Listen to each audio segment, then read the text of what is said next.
Hei, saya ingin bertanya sesuatu. Apakah kamu pernah bermimpi, wah Tuhan memberikannya kepadaku, kemudian Tuhan berkata tidak? Nah, David memiliki mimpi seperti itu. Kita akan membicarakannya sekarang. Jadi mari kita langsung ke renungan kita. David memiliki mimpi. Saya akan mengatakan mimpi yang ilahi. Itu mimpi yang baik. Dan Daud bermimpi membangun sebuah kuil, tempat di mana kehadiran nyata Tuhan akan tinggal di antara umat Tuhan. Jadi kamu lihat, tabut perjanjian adalah tempat di mana Tuhan menampakkan dirinya. Tabut itu ditempatkan di dalam tenda. Daud berkata, kamu tahu, aku hidup dalam kemewahan. Aku memiliki hal-hal bagus. Dia berkata, kehadiran Tuhan kita seharusnya memiliki tempat khusus, bukan hanya tenda tua. Kita membutuhkan tempat khusus, indah dan cantik. Jadi dia ingin membangun sebuah kuil. Sekarang hal yang baik, itu hal yang sangat beriman. Sebenarnya, saya percaya Tuhan menggerakkan hati Daud tentang hal ini. Kemudian Nabi Nathan berkata, "Hei, lakukan apa yang ada di hatimu." Terus kemudian Tuhan berbicara kepada Nathan dan berkata, "Tidak, beritahu Daud, tidak, dia tidak boleh membangunnya." Sekarang itu pasti sangat menghancurkan bagi David. Itu pasti sangat menghancurkan baginya memiliki mimpi ini, memiliki ide dan pemikiran ini, dan kemudian Tuhan mengatakan tidak kepadanya.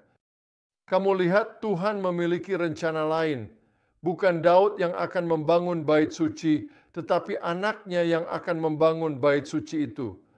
Sekarang David harus membiarkan Tuhan melakukannya dengan caranya karena cara Tuhan selalu lebih tinggi daripada cara kita sekarang. Seringkali yang terjadi kita punya mimpi, kita punya pemikiran, sesuatu yang kita rasa diberikan oleh Tuhan kepada kita, dan kemudian itu tidak terwujud. Kita berkata, apa yang terjadi? Nah, Tuhan mungkin telah berkata tidak, dan itu karena banyak alasan. Pertama, di 1 Korintus 13, Alkitab bilang, kita hanya tahu sebagian. Kenyataannya segala sesuatu harus disaring melalui pikiran, kita hanya tahu sebagian. Tuhan tahu segalanya. Jadi kita harus mempercayainya ketika dia mengatakan tidak, karena mungkin ada cara lain.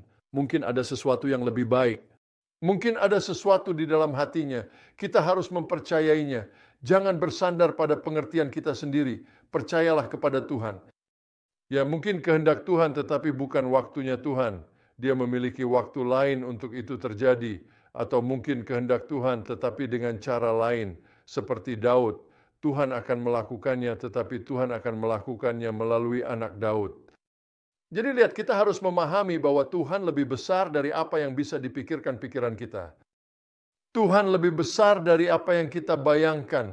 Tuhan adalah Tuhan yang maha kuasa dan dia tahu persis apa yang sesungguhnya terbaik. Jadi ketika Anda merasa seperti Tuhan berkata tidak, percayalah kepadanya. Itu selalu lebih baik.